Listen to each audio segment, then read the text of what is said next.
السلام عليكم خياتي الزينات، واش راكم؟ ان شاء الله تكونوا كامل بخير وتكونوا كامل بصحتكم ويلقاكم الفيديو تاعي كامل بخير. نرحب بكم كاملين مشتركاتي القدم والجدد اللي انضموا القناه، نقول لكم اهلا بكم. وكيما راكم تشوفوا حبيباتي، جات الشتاء. الحمد لله يا ربي، جات الشتاء بعد معاناه كبيره. عبالكم باللي جونفيي مع ديسمبر فوتناه، ماشي كيما العوام اللي فاتوا فوتناه شميسه تقول صيف، بصح الحمد لله ها هو جا البرد وجا الريح وجات الشتا هذيك البارده. المهم الحمد لله يا ربي، وربي يدومها علينا نعمه. وكما راكم تشوفوا حبيباتي، الفيديو تاع اليوم فيديو على بالي باللي فيه بزاف حوايج، فيديو راح تستفادوا منه. اول حاجه هنا اني قاعد نوري لكم في لي بلاكار هذو اللي جايين في الكوزينه من الجهه الفوقانيه تما، ما نمسهمش بزاف. حطيت فيهم عفايس اللي ما نسحقهمش بزاف، وسرار تالمو عاليين، سرار وين نطلع اني ندير لهم نيتواياج. وكيما على بالكم قريب رمضان، تما الواحد لازم ينقص اشاك فوا بشويه بشويه. حبيت نتقاسم معاكم هاد الخلطه السحريه، عبالي باللي راح تفيدكم. انا ما نستعملش البوليش في دارنا، اولا نكرهه باسكو دي فوا طيحي في واحد البوليش عنده ريحه كارثه، ما تقدريش انك تدوري في هذيك لا شامبر ولا هذيك لا شامبر تعي فيها حاشاكم باش تدخليها. المهم ثاني حاجه، عبالكم بلي البوليش يتخدم بالزيت، تما في هذاك المومو هذاك اللي تنقي فيه هذيك الحاجه راح يرجعها لك تبرق. بصح لو فات كو تعاود تتغبر راح تقلص كامل هذيك الغبره. عبالكم بلي الغبره كي تلاصق على الزيت كيفاه، تما تولي حالتها كارثيه. عليها حبيباتي حبيت نتقاسم معاكم هاد الخلطه الرهيبه السحريه. واش عندكم فيها؟ شوفوا تحكموا بوشون هذاك تاع لاف ماشين تاع غسيل الملابس، فوالا، مع 3 بوشونات هكاك تاع الماء، مع حوالي مغرف ولا 2 مغارف تاع جونسون. جونسون تعرفوه كامل، وعلى بالي باللي لا بلوبار عندكم، واللي ما عندهاش نقول لك حبيبتي صح هو غالي شويه، بصح اشريه لانه القرعه راح تحكم لك الله يبارك مده كبيره، ورايحه ينفعك بالبزاف، سواء في الخلطات تاعك لوجهك لشعرك، سواء في الميناج. المهم القرعه هذيك باسكو لا دات تاعها تاريخ نهاية الصلاحية بعيدة، جهة الصلاحية تاعها بعيدة، تما راح تنفعك حتى في الترطيب. المهم هي دير 52,000، بصح قلت لكم راح تلقيها. المهم حبيباتي، خلطت كامل هاد المكونات، خلطتهم هكا شوية في رشاش هكاك ولا في هادوك القرعة، ونبدا ندير في النيتواياج. اني قاعده دوك نوري لكم. شوفوا نرش غير شويه ونحكم شيفونه ميكروفيبر ونبدا نمسح. على بالكم ينحي لكم كلش ويمد واحد البارق، الحاله تولي تشعل ويمد لك البارق، سورتو اللي عندها المبل تاعها بيض ولا المبل تاعها كحل، ولا شوفوا يرجعها لكم تبرق بريق. شوفوا هنا اني قاعد نوري لكم كيفاه البريق تاعها. وهنا أني قاعدة نوري لكم ديفيرونس بين هذاك اللي ملهيه أني صايي نيتواييتو، وبين هذا اللي منا أي مازال ما درتلوش هذيك الخلطة. شوفوا لا ديفيرونس، هذاك عنده واحد البريق وهذا مازالو الشهب. دوك تشوفوا نفس الشيء الطريقة اللي نستعمل به.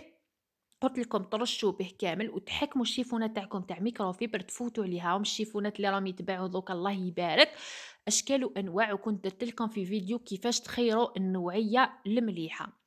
المهم هنا حبيباتي كيما راكم تشوفوا نمسحها كامل، والناس ولا حباباتي اللي يستخدموا الكريستو في الحطب تاعهم في الكوزينه ايفيتي وشوفوا الكريستو صح مليح، ينحي اليدام، ينحي هذوك الزيوتات وكامل، بصح الحطب ايفيتيو مالغري دي فا كي ديره تشوفوا هذوك الزيوتات اللي هبطوا ولا اللي يتنحاو، بصح صدقوني مع الوقت هذيك الحاجه راح تشهب وراح يروح اللون تاعها الاصلي.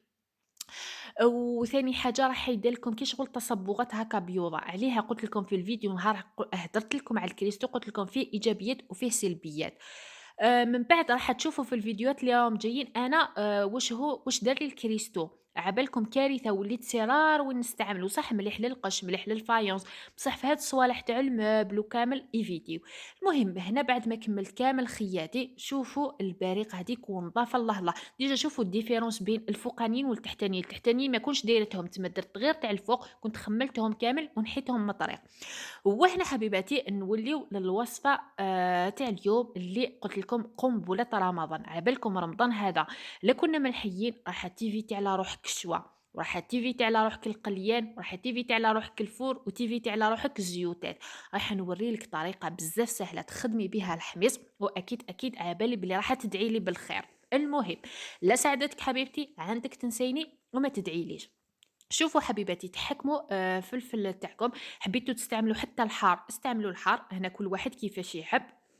المهم تحكموا تغسلوه بيان، تنحيو هذيك اللي تجي هكا من الفوق، تنحيوها وتحكموا كوكوطة تاعكم، ديروا واحد 3 مغارف تاع الزيت، مع نص كاس ولا كاس نتاع الماء، في الكوكوطة هكاك بارد على بارد. تحطوا الفلفل تاعكم، الفلفل تاعكم لازم تكونوا درتوا له الملح ديجا لداخل، مالغري من بعد راح نضيف الملح، بصح نتوما ملحوه هكا باش ما يجيكمش صامت. تغلقي على الكوكوطة تاعك وتحطيها فوق النار، ما تكونش قوية، تكون عادي تما ماشي قوية قوية وماشي قليلة. من بعد حبيباتي غير تبدا تخرج هذيك الفورة هذيك ديري لها الصفارة، تحسبي لها 5 دقائق الماكسيموم، الماكسيموم تاعها 7 دقائق صاي تنحيها، دوك كل وحدة والكوكوطة تاعها. كاين باغ اكزومبل الكوكوطة تاعها كي ديرها طيب لها غير من التحت، لا طابت لك غير من التحت هذاك الفلفل، حاولي انك تقلبيه تعاودي تحطيه تحسبي له 5 دقائق خلاف ولا 7 دقائق خلاف. سينو أنا الكوكوطة تاعي الله يبارك كي نديرها طيب لي كلش على ضربة. المهم، هنا أنا 5 دقايق برك نحيتو، راكم تشوفوا هذاك الفلفل كيفاه. نحاول أني نحطو في كسكاس ولا في صفاية يتصفى لي بيان، تما هذاك الماء كامل يروح. شوفوا حبيباتي من بعد هنا خليوه يدفى، كيما أنا هنا والله ما سنيتو يدفى، تما بديتو مباشرة، نتوما حاولوا أنكم تخليوه يدفى. وشوفوا حبيباتي هذيك القشرة كيفاش قاعدة تتنحى، عبالكم تتنحى بكل سهولة. عبالكم دي فوا كي نديرو الحميصة يتشبعو كامل، هذيك القشرة نتعبوا معاها، وكي نقليوه مع هذاك الزيوتات ويحكم الوقت وكامل قعدي قلبي فيه وهذيك القشرة روحي باش تتنحاي. ودي فوا ثاني شعلي الفور ودهني هذوك الحبات تاع الفلفل تاعك وعاودي قلبيهم في الفور اشاك فوا، تما راح يحكم معاك الوقت. شوفوا هنا كيفاش قاعده تنحى هذيك القشره من الفوق، تتنحى فاسيلمون. وهذه الطريقة قلت لك على بالي بلي راح تسلكك، هذه قادر ديريها كامل غير تبداي تنصبي في الفطور تاعك في رمضان، تقدري ديريها وتحطيها في الثلاجة باش تبرد. سينو قدري حتى تكملي كامل فطورك، ديريه 5 دقايق وانتيا وجدتيها، ما تحكمش كامل الوقت، وقلت لك على بلي راح تدعي لي بالخير. شوفوا هنا حبيباتي قلت لكم القشرة هذه كيفاش قاعدة تتنحى فاسيلمون. شوفوا الحبات الأولين الفلفل كان سخون بزاف، تسمى هذاك الفلفل كان شتو بالسيف باش يتقشر لي، بصح لو فات كو خلاص يدفى ماشي يولي بارد يدفى، عبالكم تولي تجبدوا غير هكا شويه برك تولي تتنحى لكم كامل هذيك القشره الفوقانيه. مهم بعد ما قشرته كامل، هنا نحكم الفلفل تاعي ونبدا نقطع فيه بالطريقه هذه. واللي رايحه تقول لي حبيبتي والفلفل المشوي خير، ويا حبيبتي على بالي بلي الفلفل المشوي خير وعنده ريحه اكسبسيونيل وكلش، بصح قادره انك تطيبي بهذه الطريقه. واش هو تخلي فلفلة وحدة تشويها وتخلطي كلش، أكيد هذيك الفلفلة الوحيدة اللي شويتيها ولا تخلي وحدة حارة ولا تشويها راح تعطي البنة الكامل الفلفل تاعك. سينو الطريقة هذه ثاني قلت لكم أنا بربي إن شاء الله رايحة نولي نعتمدها بزاف في الشهر هذا لكنا ملحيين. وهنا حبيباتي بعد ما قطعت كامل الفلفل تاعي، هنا حكمت شويه الزيت، حبيتو تستعملوا زيت الزيتون استعملوا زيت الزيتون، انا زيت الزيتون خليته مع الاخر درتو كامل مع الاخر هكا من الفوق، عطاني بنه بزاف شابه. هنا حبيباتي حكمت 3 سنينات تاع ثوم رابيتهم، تقدروا انكم تقطعوهم دوائر وحطيتهم هكا مع الزيت، ما تخليوش يتحرق. شوفوا غير تبدا دير بهذوك البنابل هذوك، تحطوا هذاك الفلفل تاعكم، وبيان سور تزيدوا له الملح وتزيدوا له شويه فلفل الكحل لا حبيتو. وهنا ثاني حبيباتي لا حبيتو تزيدوا لها ثاني الطماطم باغ اكزومبل حبيتو ديروها على شكل تكتوكه، قدروا انكم تزيدوا لها طماطم. سينو انا ما زدتلهاش خليتها كيما راهي، قليتها شويه مع هذاك الثوم مع هذاك الزيت عطالو بنه، خليت الماء هذاك تاع الزايد حتى نشف لي كامل، تما هذاك الماء صاي ما تغطيوهش قعدوا قلبوا فيه بهذيك الطريقه. وهنا شبحته هكا بحبيبات تاع زيتون، قلت لكم درت له رشه رشه هكا تاع زيت الزيتون، هي ما وسمهاش رشه، راح لي الاسم تاعها بصح ليسونسيال. ديروا لها هكا شويه زيت الزيتون من الفوق، وعبالكم البنه ما عنديش واش نقول لكم. ودوك حبيباتي حبيت نقاسم معاكم ثاني هاد الوصفة تاع تشيز كيك، على بالي بلي تعرفوها كامل، بصح كنت غيّرت فيها واحد العفسة هكا عبالكم زادت لي بنة على بنة. شوفوا حبيباتي الطريقة بزاف سهلة، وعلى بالي بلي لا بلوبار تاعكم قلت لكم كامل يعرفوها. واش هي؟ نحكموا باكي تاع جاتو. انا صراحة كنت شريت واحد الجاتو، البنة تاعو ما عجبتنيش، ما عجبتناش كامل في الدار. اي ما لا قاعدة طايش قاعدة طايش في الخزانة ولا في البلاكا. هي قلت لماما خلي نخدم بها هكا تشيز كيك طرا ونشوف. المهم كنت رحيتها. البنات هي باش نحل القوس نعاود نغلق القوس هذاك. كي قلت لكم الطايش مش معناتها على بالي بلي نعمة ربي، معناتها هي قاعدة في البلاكار برك تدور، باش ما تقولوليش من بعد في لي كومونتير كيفاش تقولي على نعمة ربي قاعدة تطايش ولا. معناتها برك هي قاعدة برك ما حتى واحد ما حب ياكلها، هذا ما كان. المهم يا البنات هنا ذوبت 3 ملاعق نتاع الزبدة، خلطتهم كامل. كون على بالكم كيفاش نديرو هذيك الطبقة تاع الجاتو في تشيز كيك لازم يتشمخ بيان. نحطوه هكا في بلاطو، قادرين تحطوها حتى في هكا سنيوة تكون مدورة ولا هذيك اللي تتحل من التحت ولا. المهم نتوما كيما حبيتو. حاول ان نسويها كامل ونحطها في الثلاجة باش تحكم روحها. وهنا حبيباتي كيف فكرتوني قبل ما نكمل الفيديو، اللي مازال ما دارتش الجيم حبيبتي واش قاعده تستناي؟ مادام لحقتي كامل لهنا ديري لي هذاك الجيم، لان الجيم تاعك يشجعني ويحفزني. وبيان سور ثاني عندك تنسي كومونتير حلو كيف كي الحلوه. مهم دوك نولي الكريمه تاعي واش فيها نصف لتر تاع حليب، 3 ملاعق تاع مايزينا، وباكي تاع فلو نواره. نخلط كامل هاد المكونات. من بعد حبيباتي نزيد 3 ملاعق تاع سكر عادي اللي نديروه في القهوة عادي هذاك حبيبات. مهم نبدا نخلط كامل هاد المكونات حتى يذوب لي هذاك السكر وهذاك الفلو يمتزج معايا بيان.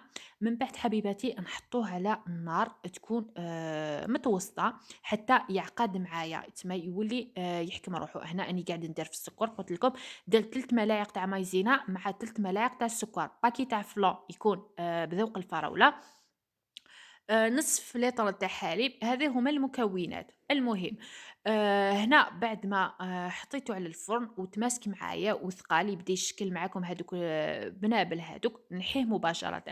هنا واش زدت له؟ هنا زدت له هذا الياغورت تاع جنينة اللي يجي فيه الذوق تاعو تاع فراولة، يجي فيه هذوك الفراولة هذيك مقطعة من الداخل. حبيت نتحصل على هذوك الحبات تاع فراولة هذوك المقطعين، حبيت نتحصل عليهم بهاد لاصوص. مهم زدت زوج.